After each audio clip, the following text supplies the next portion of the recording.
And hello and welcome to Arts and Entertainment. I'm Deborah Gilbert, your host, and as always, it's so great to have you. Thank you for tuning in, and I hope you enjoy the show. Well, I have the pleasure of having a wonderful actor and director. His name is Michael Barra, and he is my guest today, and I hope you enjoy the show getting to know him. And Michael, thanks so much for being here. We appreciate it. Thank you for having me. I'm super excited to chat with you. Oh, that's so great. What I like to do in the beginning of the show is to introduce the guest to the viewer. So if you take us back into your background, let us get to know you. Sure, yeah. So I am a Connecticut native myself. I grew up in Durham, Connecticut. I knew that I wanted to be an actor when I was about in fifth, sixth grade. There was a local summer program for theater run by a couple students from Wesleyan University. And I enrolled in that. I loved it. One of them was directing another community theater show, and I did that. And that was the show, a show about Connecticut called Front Street by a Connecticut playwright, Ann P.A. That made me realize this was what I wanted to do with my life. It was aided by one of the cast members, was Dominica Cameron Scorsese, who is Martin Scorsese's daughter. So backstage, she was looking at the breakdowns, Backstage magazine, and I saw that and realized this was a career that adults did. So that's kind of what set me on my path. And since then, I went to the Greater Hartford Academy of the Arts for high school, was a theater major there. And then from there, I went to SUNY Purchase, the conservatory there. And I left there a little bit early because I booked the role of Sancho Panza on the national tour of Man of La Mancha, and that was kind of the kickoff of my professional career, and I've been pursuing it ever since. Well, why don't you continue on? Tell us what happened after that national tour. What happened after that? Yeah, so after that national tour, I returned home to Connecticut and started auditioning. I booked a couple independent films that were shot here in the state. Fog Warning and another Connecticut company called Synthetic Cinema that started off doing horror movies, and now they do most of the Hallmark movies, the Christmas movies that are shot here. So I worked for those two films, and after that decided it was time to move to New York. So I moved to New York, as most, starting out actors do. I had my survival jobs of working at bakeries and restaurants and the odd jobs here and there. But I quickly landed my first off-Broadway show, which was called The Awesome 80s Prom. It was an interactive theater piece where the audience came and it was like they were at a prom in 1989. All the characters were inspired by John Hughes movies. So I did that for quite a few years and started booking some TV stuff, a little Law and Order here, as every New York actor does.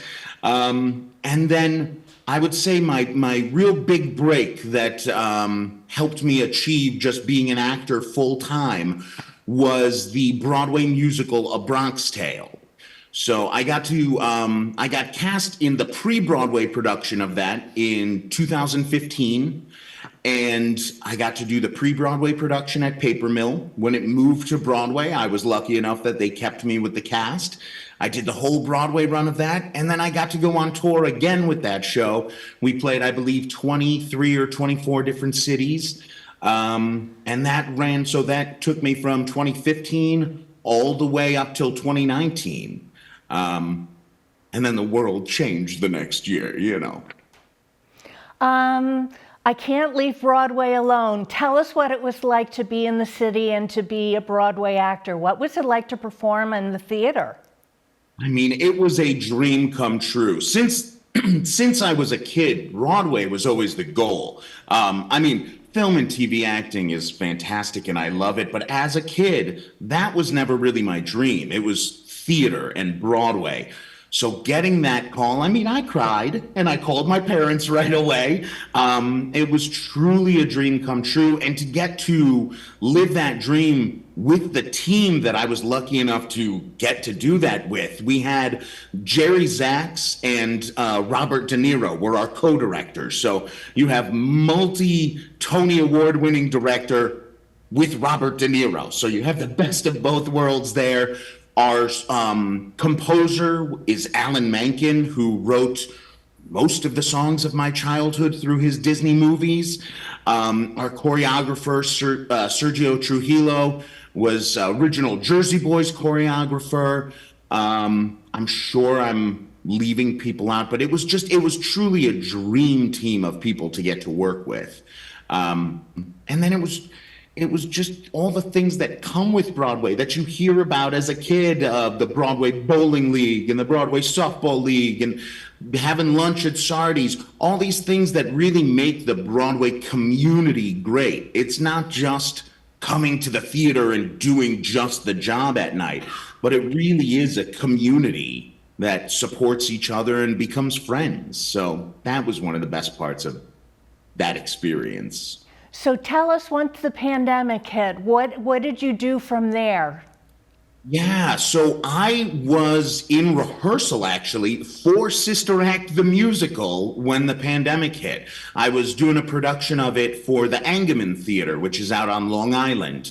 And we had our designer run, which, if you know, the rehearsal process is the last run of the show in the studio before you move into the theater. So our set was built, our costumes ready to go. We were 1 week away from opening night, and that was March 13th of 2020. So that's when everything kind of shut down, and that show never came back. So I'm very excited to get to perform the show now, having gone through a full rehearsal process and never getting to actually do it on stage. But I had another show lined up at another Connecticut theater. I was supposed to do Flashdance at the Iverton Playhouse. And then I was supposed to do a pre-Broadway workshop of Muriel's Wedding, which is an Australian movie that they're trying to bring to Broadway. And, you know, the pandemic brought all that to a halt. And we had a couple months of like, what are we going to do with our lives now that theater is on hold? Since then, I've been lucky enough that Muriel's Wedding came back. We did our Tier 3 workshop, and currently it's on the West End. I'm praying that it comes here to Broadway.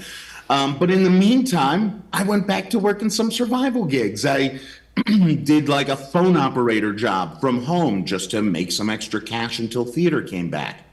And then I would say the one cool thing that I got to do during the pandemic, kind of on a global level, was I got connected with a theater program in Lima, Peru. And I started teaching classes for Spotlight Peru, which is like the only youth theater program in Peru. So I did that for the first 2.5 years of the pandemic, just to keep myself creatively active. And I have to tell you, working with like young students who are hungry to learn and excited for the future of theater really relit the fire in me that the pandemic started putting out. So that was kind of a lifesaver for me, that program. How now you're talking about Lima, Peru, doing that as a teacher. Did you have any kind of background to be able to teach it, and was it in English? So yes, I had done some master classes. That's one of the things that comes along with being on Broadway, is you get asked sometimes to do master classes for student groups. So when the Hartford Academy came to New York to see some shows, I, along with our dance captain from Bronx Tale, did a master class for them. So I had taught in that way some. I also, for a few years, ran a youth theater program in my hometown of Durham when I realized that the program I had grown up with was no longer available to students. I wanted to make sure there was some way for kids in the community to be exposed to theater and to performing. So I did a theater program for about 3 years there. That was with younger students, like I think ages 6 to 12. But this program in Peru was ages like 12 to actually up to like 26. And as far as the program's language, the idea behind Spotlight is that it's English acquisition for students who dream of moving to New York or to coming to college in the United States. And so it's an English acquisition course through something they love. So rather than sitting down with an English book and learning our parts of speech, we analyze a script, and that helps grow their vocabulary that way. Okay, let's hold that thought and take a break. I'm Deborah Gilbert. You're tuned in to Arts and Entertainment. We're going to take a break, and we'll be right back. Dad? Just 1 minute, okay? Hey, Bobo, do trees tell each other stories? I'm sorry. I'm afraid I don't know that. Hey, why don't we go find out?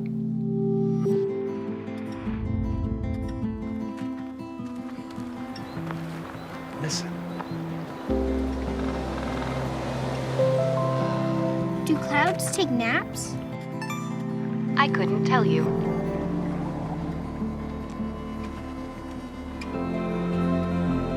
Can birds draw pictures? I don't have an answer for that. Dad, do stars visit their friends? Look!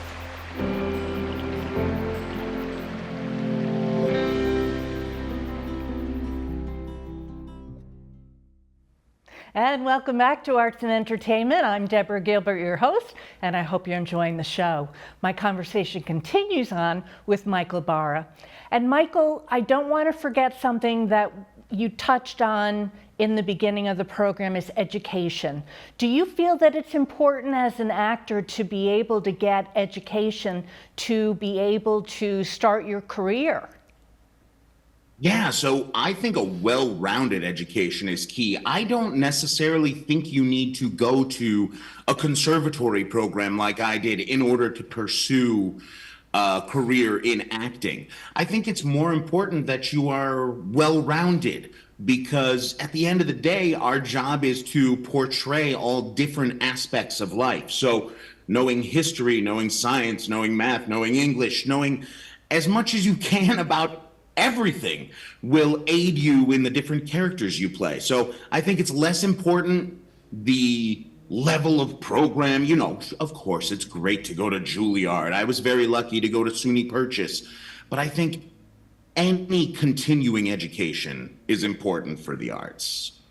Okay, one of the main reasons you're here is that you're in a production right now at Seven Angels Theater, which is based in Waterbury, Connecticut. And if we could put that website address on the screen, that would be great. Tell us what the play is so that the people know what you're doing right now. So we are doing Sister Act of a divine musical comedy at Seven Angels in Waterbury. And we actually start rehearsals today. I'm very excited to head there after our interview. And we will open the show on April 25th. And we will run Fridays, Saturdays, and Sundays until May 18th. Okay, and the reason that you're going to be co-directing and acting in it, tell us about the play itself. What will you be doing? Yeah, so I'm going to be co-directing this production along with Marissa Folo Perry, who was in the original company of this show on Broadway. So I'm super excited to work alongside her because she has all that knowledge and history with this show that comes from the creative sources who, you know, started the show that she was in the rehearsal room with originally. So it's going to be so valuable to have her, lead this production. And I'm very lucky that she brought me on board as a co-director alongside, because regional theaters, you don't have a ton of time for rehearsals. We have less than 3 weeks. The idea is that she'll be able to work some scenes with the nuns while I'll be able to work some scenes with the gangsters, and we'll have different rehearsal rooms going. So that's where having co-directors really comes into play for a regional theater schedule like this. I'm sure some of your audience is familiar with the original movie, Sister Act, and this musical follows the same storyline as that original movie. It was a Whoopi Goldberg starring movie where she has to go into hiding because she witnessed a murder. No spoiler alerts, this happens within the first 5 minutes of the show. And then it is about where she goes into hiding and the relationship she makes to survive there. I'm going to be playing the role that was played by Harvey Keitel in the movie. It is the person that she's running from, so not a very nice guy. But it'll be fun to wear dual hats, directing and acting at the same time. And your background as an actor and also as a teacher, now you're a co-director. How did you pick up the skills to be able to be a director as well? So I think it's a very similar skill set to teaching, because when we're working with students, we're teaching beginners who are learning the craft. When we're in this setting working with professionals, we're still teaching them. They already know the craft, they know how to do it, but we still have to teach them the structure of the show, the blocking, how to make it one cohesive world altogether. So I think my background as a teacher, as a theater educator, helps with that, being able to convey what I need from them on the stage. And then I think the other really valuable part of my experience is being an actor, because sometimes you work with directors who don't quite know how to speak to actors to get what they need from them. There's a language that we use. I know stereotypically you'll sometimes hear, "What's my motivation?" But things like that are real. And so knowing that language myself and knowing what a director needs to say to me to get a performance out of me kind of helps me know how to talk to the performers I'm working with and to try and get their best out of them. Talk to the actors that are watching us right now. What are your thoughts as to how they can get started? I know that you have your pathway. What would you recommend to them to be able to get started to follow a path like yours? Yeah, so I think that you don't have to wait on anybody.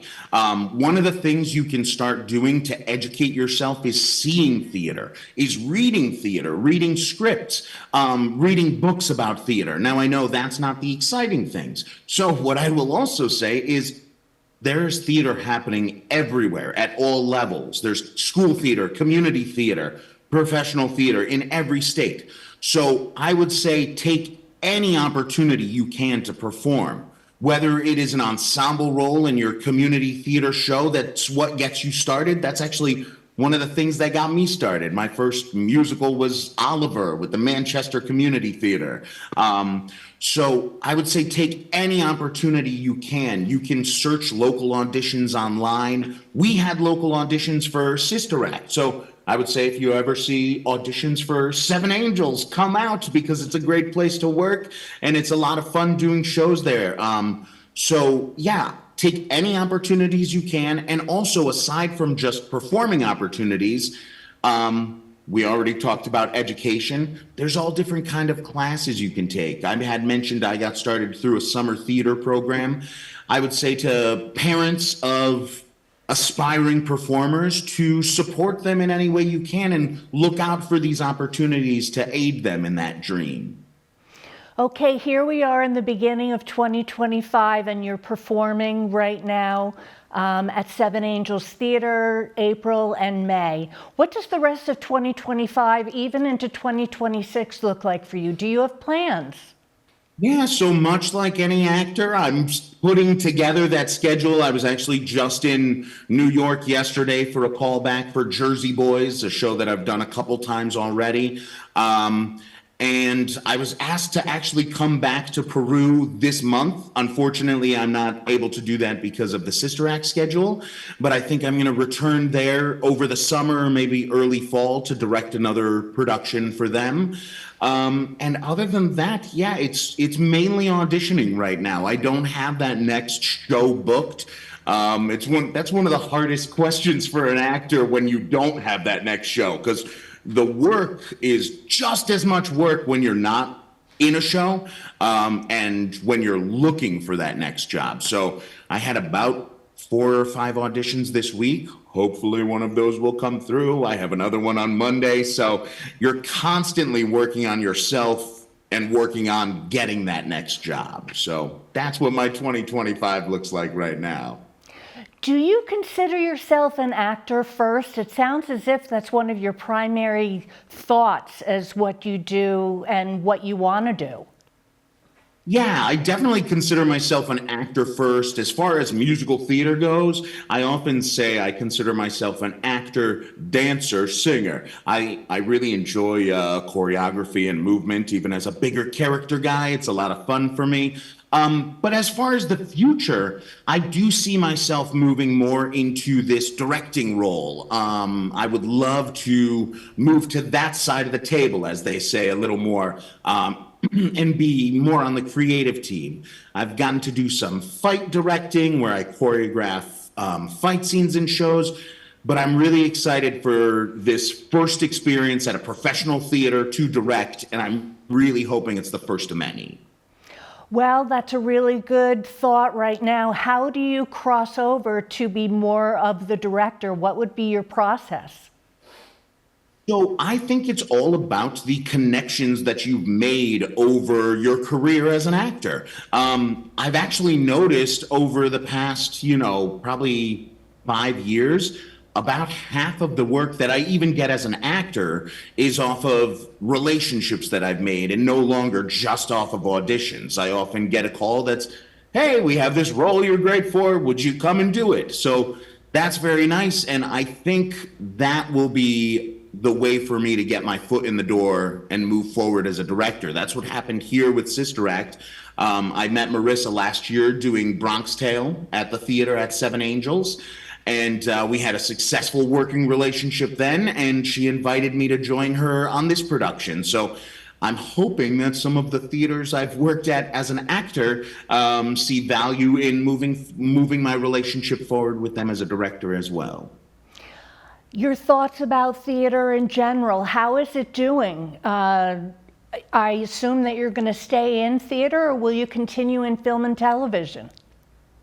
So as an actor, you gotta be open to both. You have to take the work where it comes. I love film and TV and the process of that, but I also love the live theater and performing in front of a live audience. So I do see my career more in theater, but of course I would love more film and TV. But as far as how theater is doing, I think if we're honest with ourselves, 2020 was a big hit to the theater community. I mean, it put a halt to put a halt to all theater for about a year and a half.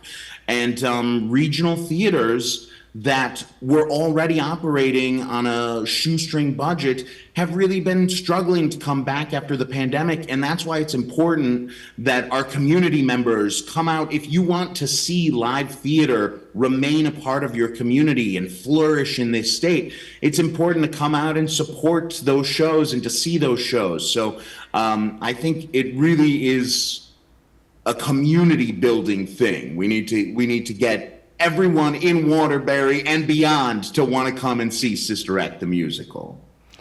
What are some of the things that you're working on right now in Sister Act that you're dealing with right now? I know you're in rehearsal. What are some of your striding moments that you would like to accomplish right now as a co-director, as an actor? How are you juggling both?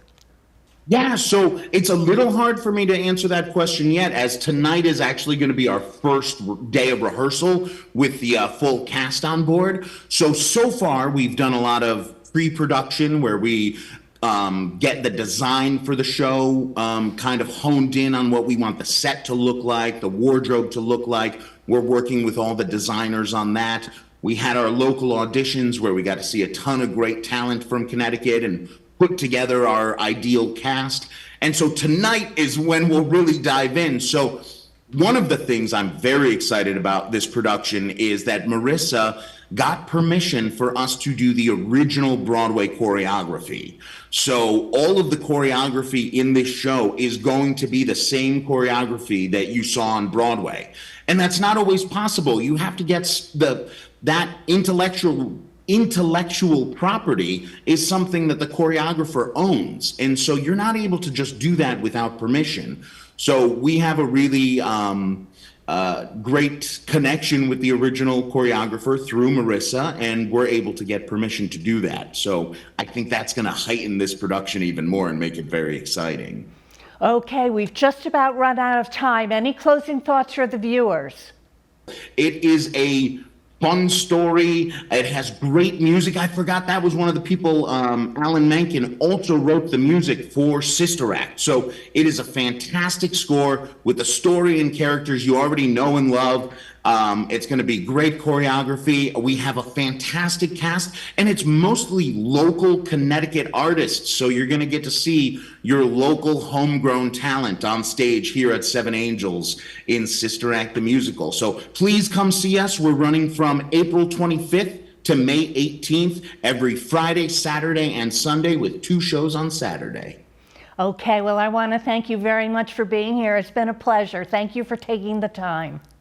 Thank you for having me. Okay, I'm Deborah Gilbert. You've been tuned into Arts and Entertainment. In case you need to reach me, I'm at artsandentertainment@mail.com. Well, I hope you have a super day. I really hope you've enjoyed the show. Thank you so much for tuning in, and I'll see you next time.